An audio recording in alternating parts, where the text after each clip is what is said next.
Funding has run out for a nonprofit. Only 33% of women were completing their apprenticeship, which left almost 70% of women exiting out of the industry, and it's a huge loss to the economy. New challenges young women are facing in pursuit of their dreams. Trading cards and terms. Yeah, but it's only going to go up, like 151 now went up. Yeah, it did. School may be out, but these kids are still learning how to negotiate, trade, and even invest. And robotic surgery is changing one Windsor girl's life. Now, after the surgery, I can do lots of stuff about my back hurting. Helping her move past the pain.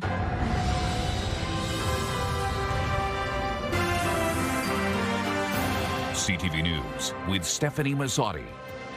Good evening, and thank you for joining us on CTV Windsor and AM 800. A program helping women break into the skilled trades is facing an uncertain future. Build a Dream says funding for key supports like childcare, transportation, and properly fitted safety gear has run out. Now the organization is calling on the government to help keep those services going. The Gordie Howe Bridge right now is the coolest project that I've been a part of. 20-year-old Avery Brooks is a second-year carpentry apprentice, a career in skilled trade she never imagined without resources from Build a Dream. I did all of the port of entry buildings, the doors, the door hardware, the cabinetry. Just the fact that that is a historic landmark that's going to be there forever is the coolest thing ever. Avery is a great example of the girls that we interact with every day. Carrie O'Donnell is part of Career Support Services at Build a Dream and is a Red Seal plumber by trade. You see that spark, and then you see them be able to start to see the possibilities. The dream starts to evolve. But that dream may be at risk for some. Only 33% of women were completing their apprenticeship, which left almost 70% of women exiting out of the industry, and it's a huge loss to the economy and to the labor market.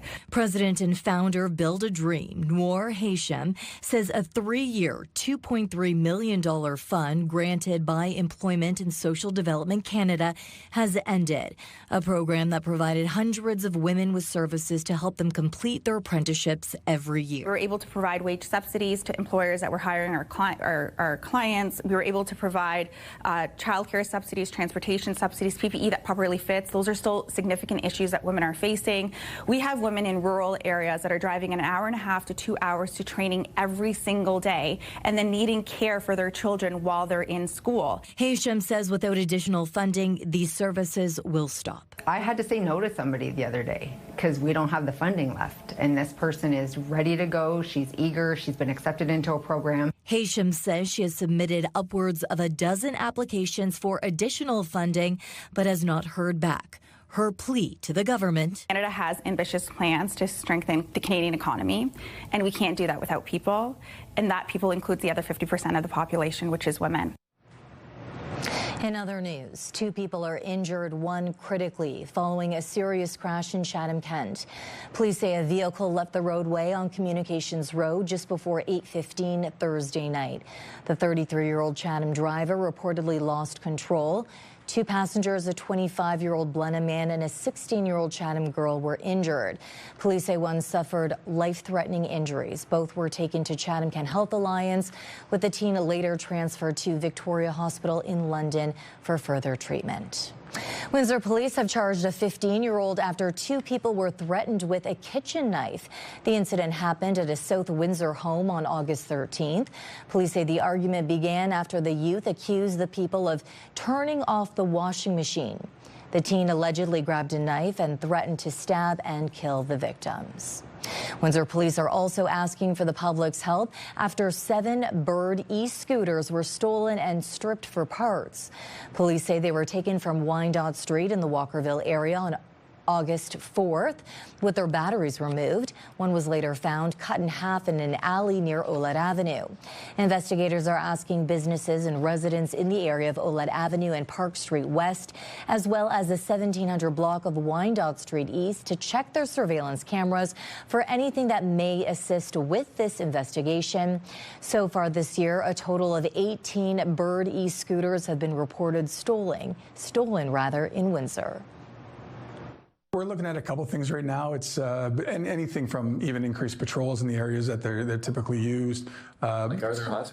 Yeah, there's a couple hotspots that we're seeing right now, and then just anything, even like maybe a little project. We'll see what happens, but yeah, we're onto it, and we're definitely concerned about it. The weekend is here. Let's head to CTV meteorologist Gary Archibald, who joins us for a first look at the weather from the Weather Center tonight. Good evening, Gary. Good evening, Stefanie. I think the rainfall this afternoon was quite significant, but so few of us actually were in it. It really was just a bit of a sliver right through the heart of LaSalle. That was the heaviest bands, and they were very heavy. We saw some ponding on the area roads. The worst of it has slid stateside, so it's south of us, but there's potential for a separate system altogether to come in for Saturday and maybe even parts of Sunday. I'll break down what you need to know. Tomorrow is definitely cooler than today by about 3 or 4 degrees. We'll heat up next week. It's all coming up shortly. For now, I'll send it back to you at the desk. Stefanie? Stellantis is reportedly mulling the closure and sale of its Brampton plant, according to Unifor. Unifor National President Lana Payne told reporters the union received information from Stellantis on Wednesday about its possible plans, but the company has not provided the union with formal written notice of closure of the plant as required under its collective agreement. Payne says the company is again required under the terms of the collective agreement to give at least 1 year's notice of any such closure or sale. She says the company has also indicated its intent to open discussions with another company about the potential sale of the plant. To say that we are disappointed would be an understatement. This is a gut punch to our union and to our members. There's 1 week left for people who want to run in this fall's municipal election to file their nomination papers. Voters will head to the polls October 26 to elect mayors, councillors, and school board trustees. Officials are urging prospective candidates not to wait until the last minute. Nomination papers must be filed by 2 p.m. next Friday, that's August 21st. And making an appointment to file those papers is strongly recommended. Candidates also need signatures, identification, and proof of residency. As we look ahead to the weekend, warning signs have been posted at 2 local beaches saying swimming is not recommended. Both on Lake Erie, Holiday Beach has recorded E. coli levels over 350, and Colchester Beach is just under 300. Warnings are issued if levels hit 200 or higher. All the other beaches are open with the exception of Sandpoint Beach, which remains closed for safety reasons. Wilson Park in Windsor's West End has a number of new upgrades, including new pathways, lighting, and drainage improvements designed to help the area better handle extreme weather. This infrastructure that's been installed will help retain about 660,000 liters of water during a high-intensity rainstorm and release it to the sewer system slowly once the system clears. That means the water's being stored here and not in your road or in your basement. The drainage work includes features designed to reduce the risk of sewer overflows and basement flooding, while also creating more usable green space.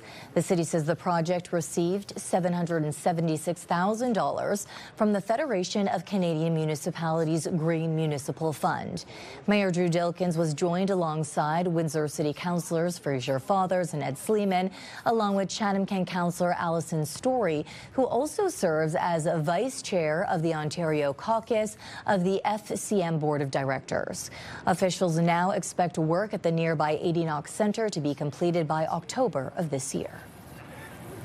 There's lots of new amenities and things coming in the area, and there's still a bit of work to do behind you. We've got to plant some trees, get some shade in here, but other than that, the park's on path, and I can't wait to see it all ready to go. Yes, this is going to be a fantastic park for the residents of this area of Windsor, along with the rec center behind me. So it's win-win-win. You get the infrastructure underground that you won't be seeing, but it'll be working.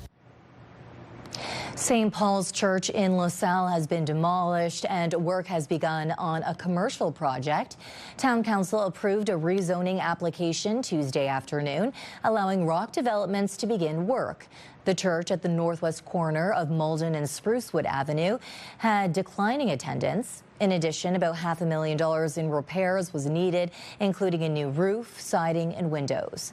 Mayor Crystal Meloche saying the new zoning fits with the surrounding area, and the project could improve traffic flow and offer on-site parking. The opening of Amherstburg's new fire hall is being pushed back once again. Councillor Molly Allaire says ongoing internal delays with the contractor have moved the latest completion date to mid-November. The $11.3 million facility being built at Meloche Road and Simcoe Street was initially expected to open in August of 2025.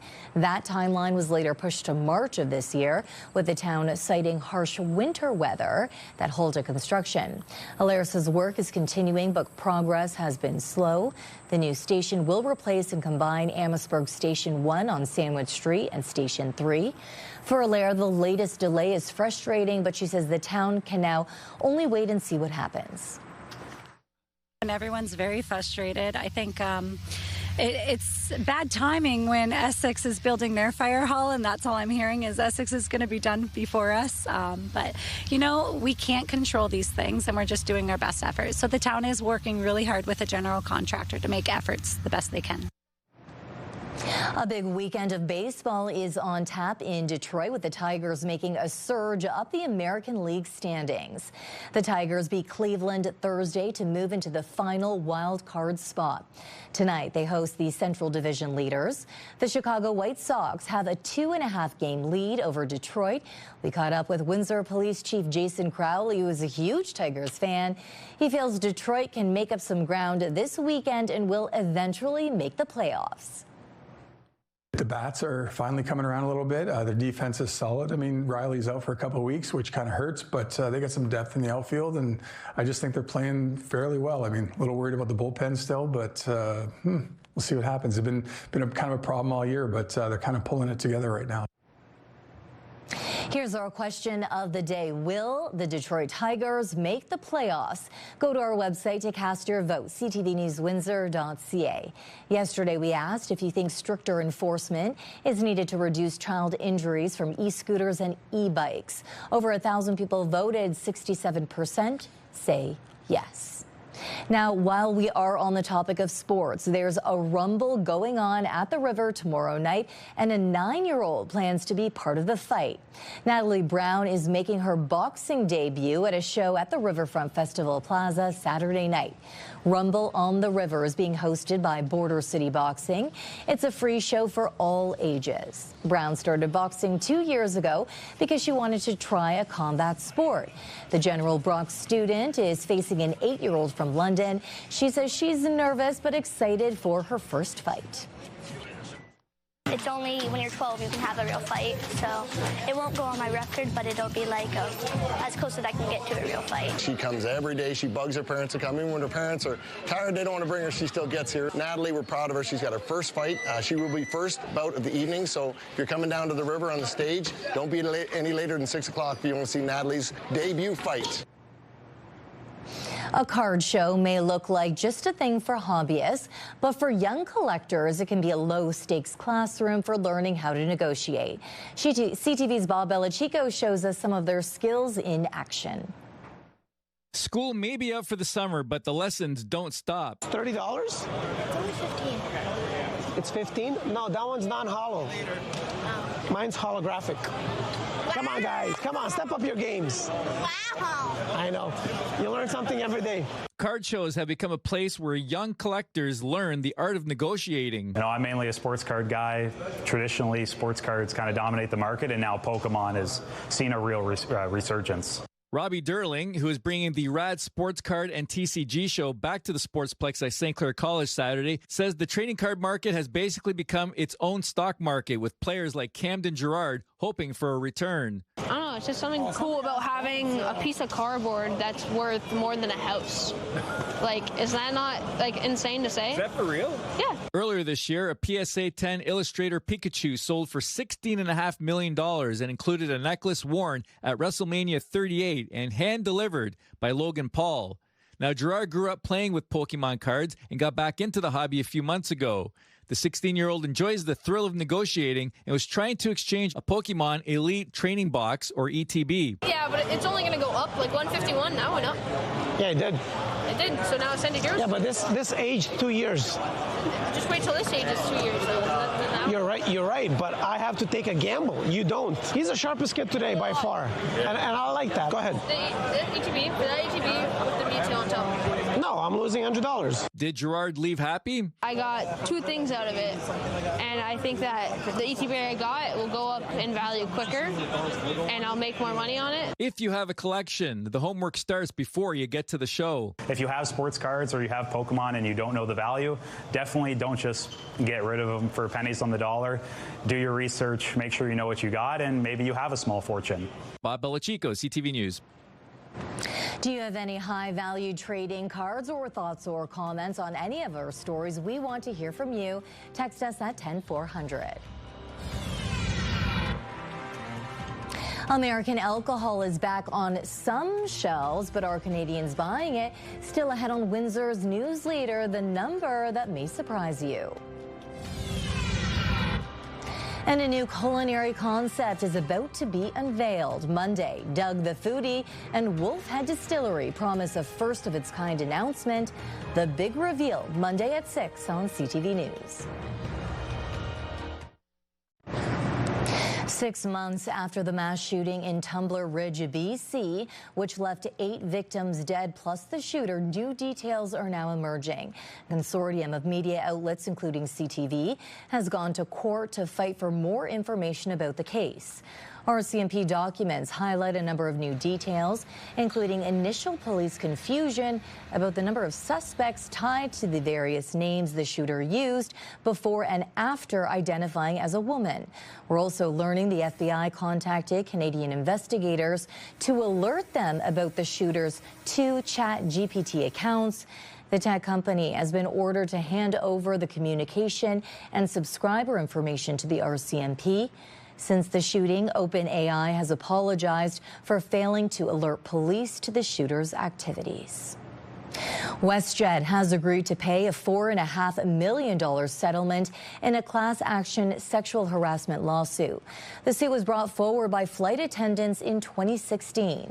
According to the lead plaintiff and her lawyer, more than 3,000 flight attendants are involved. They allege WestJet failed to provide a safe workplace, with one allegation of a pilot sexually assaulting a flight attendant during a layover in 2010. In a statement, WestJet stated it was pleased to have reached a settlement. Now to a story about alleged military discrimination. A veteran is taking the Canadian Armed Forces to court, challenging the constitutionality of policies that ban some potential new recruits. CTV's Rachel Aiello has the details. JB, whose identity CTV News has agreed to protect, served in active duty with the Canadian Armed Forces for 13 years. 5 years in, he was diagnosed by a military doctor with HIV.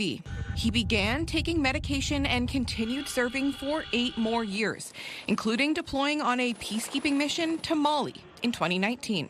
Living with HIV never made me feel different from the colleagues that I was serving with. But after a voluntary release to pursue other career opportunities, JB tried to rejoin as a reservist in 2024 and was denied. And I was shocked when I received the rejection letter. That letter from the recruiting medical office explicitly cited his HIV status, stating that because of this, he did not meet the military's enrollment standards. My diagnosis seems to carry more weight than the record I already built in uniform.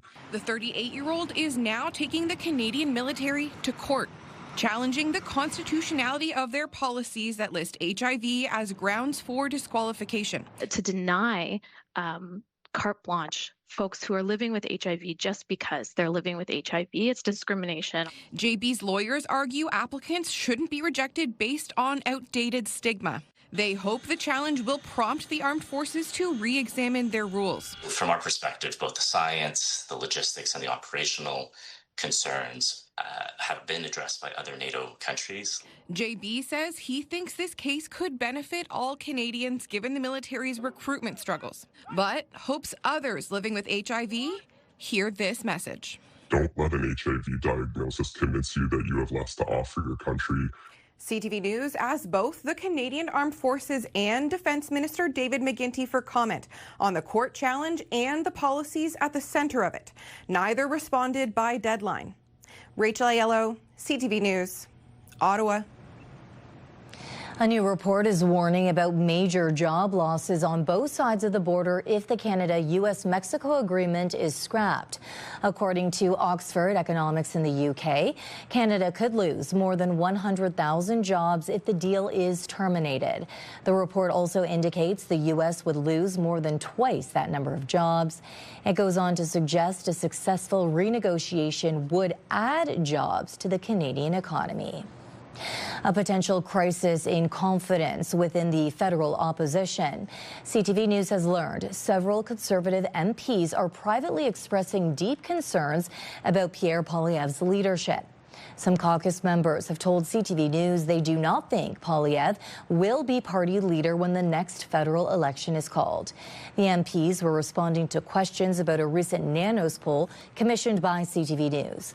It found that respondents felt Prime Minister Mark Carney had no obvious challenger among Conservative politicians. Meantime, a political spy story with a Caribbean twist. Premier Doug Ford says he didn't know his party spent thousands of dollars to track Bonnie Crombie in Jamaica and says he doesn't approve. CTV's Mike Walker has the follow. I just want to talk about some deeply disturbing information we learned. The Ontario Liberals call it a disturbing privacy violation of former leader Bonnie Crombie, and are demanding answers after a report by the Trillium and Polycorner alleges the Ontario PC party sent someone to spy on Crombie in Jamaica days after she won the Liberal leadership in 2023. Who authorized this? Who approved this spending? Who was directing this operation? And what exactly were they looking for? What kind of report did they file when they got back? The report has not been independently verified by CTV News. It states the Tories spent nearly $3,000 on 2 resorts in Jamaica when Crombie was there for a short vacation, citing opposition research. It goes beyond ordinary political opposition research that we know that parties do. When we see someone actually physically following someone to observe a political opponent is just the lowest of the low. Today, the Premier insisted he had no knowledge of the plan. I didn't know until yesterday, but talk to the party. I don't approve of it. But Ford acknowledged the party spent $3,000 on a trip to Jamaica.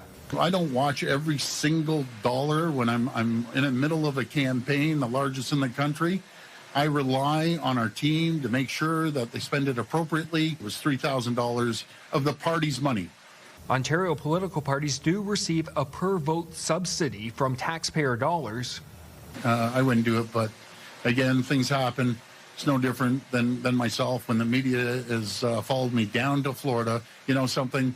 It's politics. The opposition isn't buying Ford's response. NDP leader Marit Stiles also demanding answers. It's creepy and it's disgusting. Despite what Doug Ford said today, it's not just politics, and he needs to take responsibility for this. I think it's absolutely outrageous. Crombie, who is currently running to become mayor of Mississauga again, did not respond to our request for comment. Mike Walker, CTV News, Toronto. All Canadian provinces pulled U.S. alcohol off the shelves when the tariff dispute began, but 4 months later, Saskatchewan and Alberta put it back. But Canadians aren't buying. As CTV's Wayne Mentica reports, American alcohol sales have plunged in Saskatchewan as consumers turn to alternatives.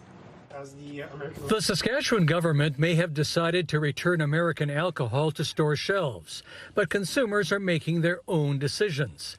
The SLGA reports that sales of U.S. wines and spirits declined by 40% in the last fiscal year. Still, retailers defend giving consumers a choice. It's worked out pretty well. We really want to make sure that the customer has the option to purchase American liquor if they want. We have had the wine section decreased quite a bit. There's been a lack of demand for the U.S. wines, especially the California wines, and we've expanded the Canadian wines as a result. Declining sales of U.S. wine has prompted the co-op to reduce shelf space and allocate more for Canadian product. However, demand for American bourbon remains strong because there are few alternatives. So we had a few occasions of customers coming in and buying a full case of Jack Daniels or Jim Beam. Those are the more popular ones. So yeah, that was a strong sign for us that the product is still in demand. So we need to keep stocking them. In a written statement, the Saskatchewan government said it is up to consumers to determine if they want to purchase U.S.-produced alcohol.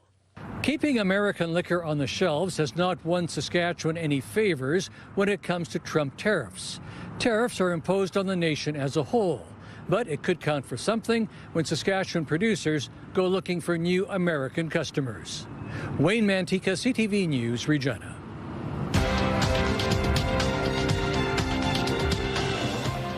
Stock markets in Toronto and New York closed in the red after another economic report signaled the U.S. economy might be slowing.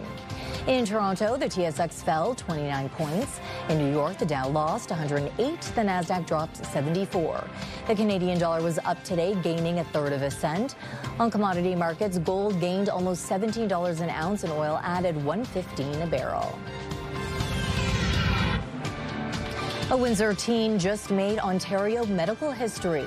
Coming up, how a new robotic system is changing scoliosis surgery.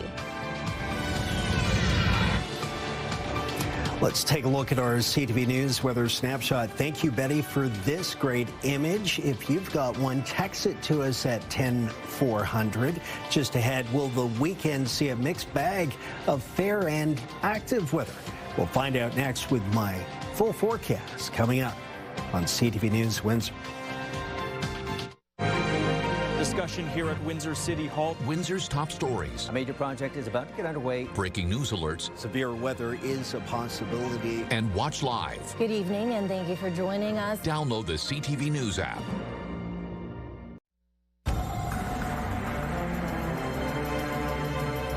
Look outside this morning. Gary joins me again for an extended look at the weather. Gary. What a big difference between this morning and this afternoon. Say around 2 o'clock, we saw the showers starting to move through parts of Windsor and then due south right through the heart of LaSalle at around 2:30, 3 o'clock. Torrential downpours, some ponding, area roads. I was in the vicinity and it was coming down in sheets. Today's daytime high, seasonal. Temperature's really not the story today. Air quality is decent yet again. That's good news. It was hot and humid. Well, at the beginning of this week, and we knew we were going to be seasonal. That is, temperatures hovering around 27 degrees or slightly higher. We're holding at that mark right now under cloudy conditions with still some light drizzle in the vicinity. That's 81 degrees Fahrenheit. It feels like about 33 to 35 within the limits of extreme southwestern Ontario. That heat and humidity help to combine to produce a swath of showers and thunderstorms. The worst weather has still sided by our neighbors, at least for, I would say, the last 24 to 48 hours. We've seen this trailing off just to the south of Lake Erie.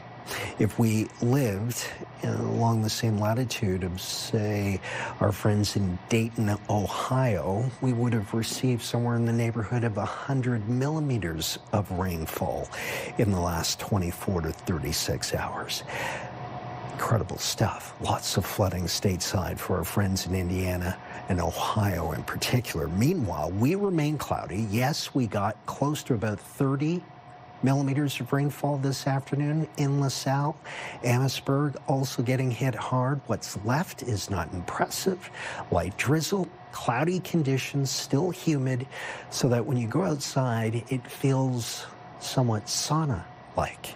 Cloudy through 8 o'clock, 10, and by midnight, partly cloudy.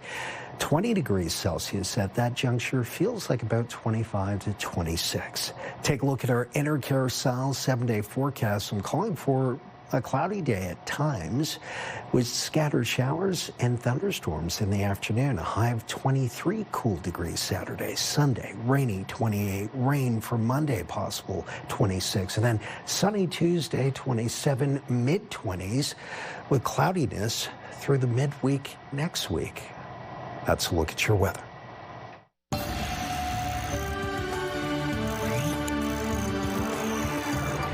A Windsor teenager is at the center of an Ontario medical first.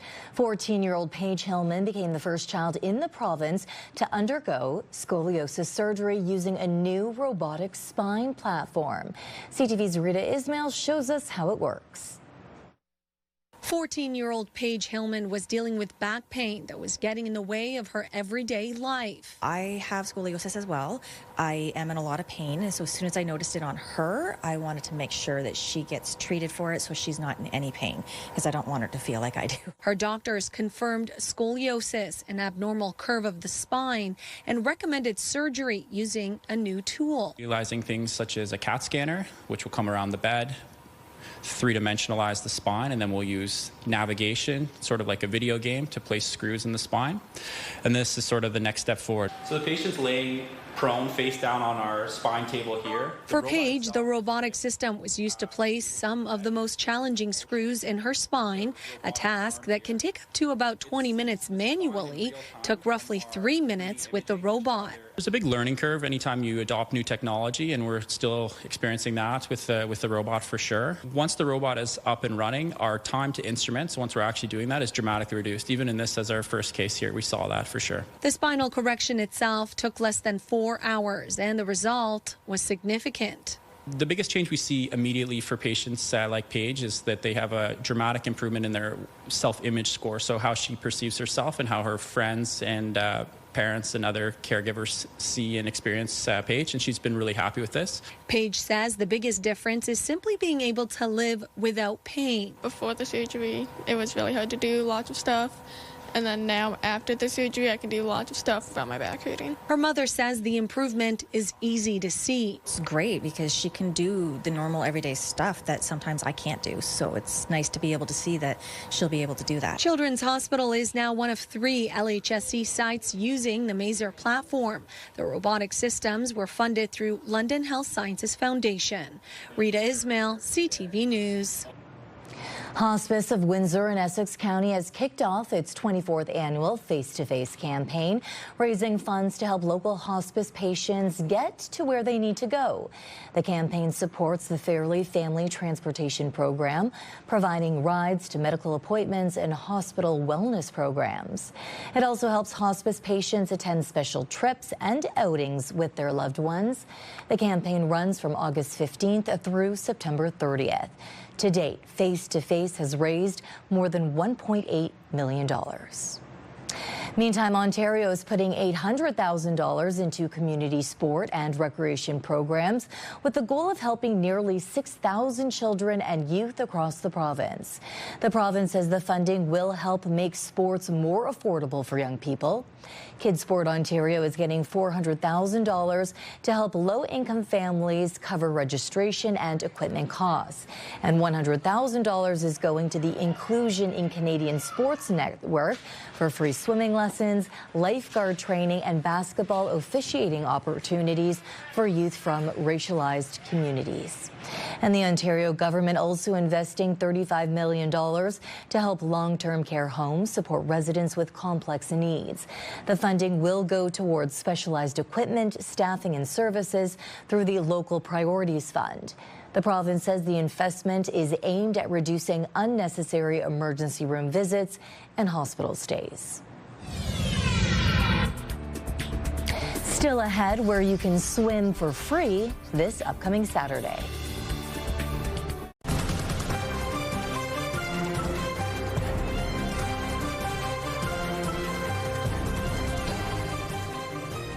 A summer tradition is once again making a splash in Windsor. Cleveland Cliffs is sponsoring a free community swim at Remington Booster Pool this Saturday. It's the third year the company has supported the event, giving families a chance to cool off and spend some time together at no cost. There will be 2 swim sessions from noon to 4 and 5 to 8. Space is limited, so it's first come, first served. The City of Windsor says families of all ages are welcome to take part.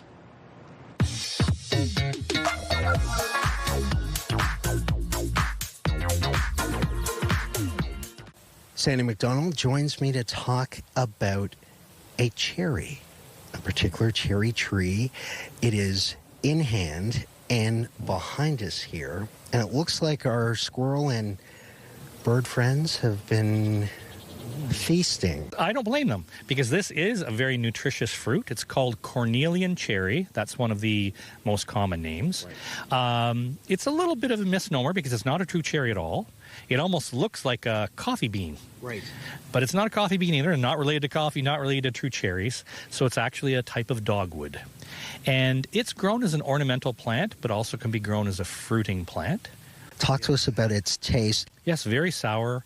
So think of the flavor of sour cherries or pie cherries or even cranberries, so that tart. However, nutritious. Vitamin C. During Cold War times, it was certainly grown in a very extensive way for the nutrition, for vitamin C and also for antioxidants.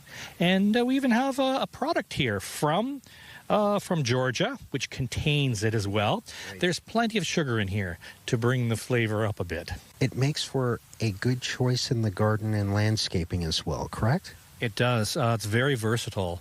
So, again, you can grow it. This is a large shrub form, so not pruned. A large shrub as a single tree or multi-stem tree, or even pruned as a hedge. So you can grow into almost any shape that you want. Very winter hardy, quite drought tolerant. Talk to us about proper identification. Absolutely, absolutely. Before you eat anything that you don't know exactly what it is, you have to make sure of the identity. There are lots of things that have reddish oval fruits. And again, we need to be sure that, first of all, it is an edible plant, that it is safe to eat, and also that it has not been sprayed with pesticides. And then a third thing, too, we never know if it's something totally new to you to eat. Some people will be somewhat allergic or sensitive to certain foods. Sandy, thank you as always. Join us for another edition of Get Gardening next week on Friday. Melanie Kentner joining me now. It's almost time for What's Happening Now. What are you working on for us tonight? Well, we're going to talk about an event that encourages girls to get into skilled trades. That's us straight ahead. Bert Kreischer is bringing his Permission to Party World Tour to the Coliseum stage October 1st. Enter at ctvwindsor.ca for your chance to win a 4-pack of tickets to see Bert Kreischer at Caesars Windsor, plus a $200 gift card. This is your CTV Windsor Hour Community Calendar. Step back in time and discover the stories that helped shape our region during Prohibition Week. Immerse yourself in exclusive activities that celebrate this remarkable chapter of our past. See you next time on Our Community.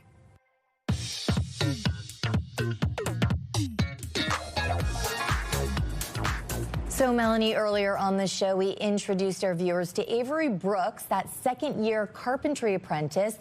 So what exactly sparked her to get into the skilled trades? Stefanie, she says when she was in grade 9 at St. Joe's High School, her class attended the International Day of the Girl Leadership Breakfast. The national event returns October 14th to St. Clair Center for the Arts. Build a Dream, a Windsor-based national nonprofit, will bring together industry leaders to discuss investments in advanced manufacturing and technology, and the role women are playing in these critical sectors. The organization's founder says it's an opportunity for Windsor to join the national conversation. Especially as we look at the constant challenges that we're having with the U.S., the tariff discussions, the manufacturing sector being impacted tremendously by that. We're a border city, and I think it's very critical for us to start thinking, what do we need to do as a city to really ensure the economic prosperity of the people that live here? We got details online at ctvnewswindsor.ca. And we also have an online story of note, Melanie, about the search for some theft suspects. Yes, Windsor police are asking for the public's help identifying 13 suspects. Police posted their photos on social media today. They say all suspects were captured on camera leaving residential or retail locations with merchandise they didn't pay for. Anyone with information can contact police or Crime Stoppers. And in our social spotlight, a youngster with some impressive dance moves.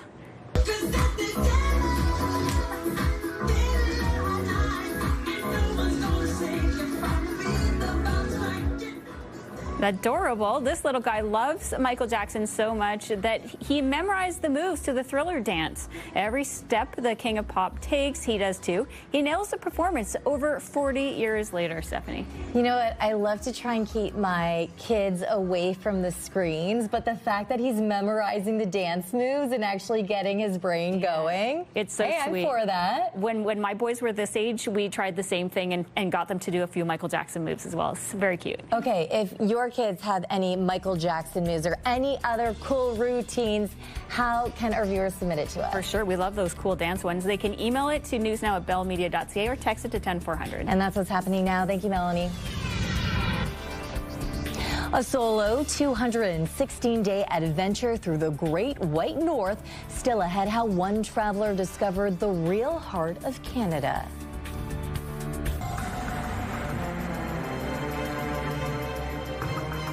Gorgeous out there earlier today. Yeah, it looked great, but it didn't look great in the afternoon. I mean, there were torrential downpours in parts of southwestern Ontario today because of this disturbance, and we didn't get the worst of it, amazingly enough. Good news is the worst of it is gone. There's a few scattered showers tonight. Tomorrow, a better chance to see rain in the afternoon.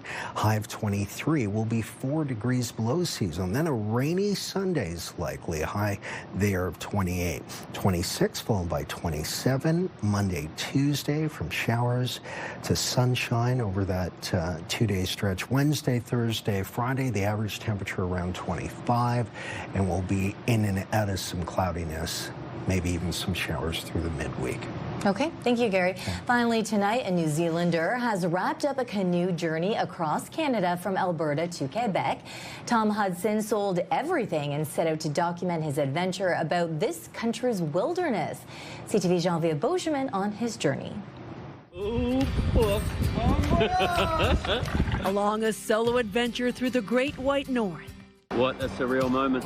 My first few paddles. Tom Hudson discovered Canada's landscapes, but postcards of human nature shaped his travels. Canadians, I tell you what, I freaking love you guys. Hudson's journey began years before in New Zealand. I worked in construction, I had a house, I had a mortgage, and one day I woke up with my alarm to go to work, and at that moment it just hit me very, very hard. You're not following your heart. Let's go. I sold everything. I sold my house. I gave all my things away. And he found joy from the Rockies to the East Coast in the most Canadian way, paddling a canoe. You hadn't canoed before? No, never canoed before in my life. I wanted to do something that I've never done, and then I wanted to do it in a big way. Oh, f***. The wilderness proved majestic but fierce. On the 4th day, he capsized. Help me! My whole canoe went down the river. There was nothing I could do about it, and it was just me standing on the bank with nothing, just wet clothes. And then he met Josh and his family camping nearby. He's wet, he's cold. Yeah. Let's get him in a dry set of clothes. And I thought I was going to showcase nature and the landscape and fishing and, but really what I showcased was how incredible the Canadian people are. Hudson traveled 216 days over a couple of years, chronicling his journey on YouTube to finance his travels. He was running a little low on money, passing through Manitoba, thinking of pausing his journey when he came across Ivy, a 14-year-old lost dog stuck in the mud. He brought Ivy along and found her owner further along the river. You silly old dog. Now, that moment captured the hearts of many, drawing followers, and so saving Ivy saved his journey. Oh, wow. On the 216th day, he paddled into Old Montreal, his destination. Everyone was standing along this wall. He was welcomed by followers, but also by some of the Canadians he'd met along the way. Geneviève Beauchemin, CTV News, Montreal. That's incredible. I think a lot of us would love the idea of just selling everything and starting fresh. I'll tell you, being out in the wilderness like that, he could have drowned. I mean, he did have some safety harnesses and whatnot, but wow, grizzly bears, I'm just thinking of all the different things that he could have encountered. But on the positive things, he did save that dog. I'm not a Debbie Downer, I'm just saying. Yeah. Incredible. What courage to be able to do that. Once in a lifetime experience. Yeah, really good. On behalf of our dedicated team here at CTV News Windsor, thank you for watching. He should write a book. For updates throughout the evening, go to ctvnewswindsor.ca. Gary and Travis will be back with your only late local newscast tonight at 11. Enjoy the weekend. I'll see you then. I do.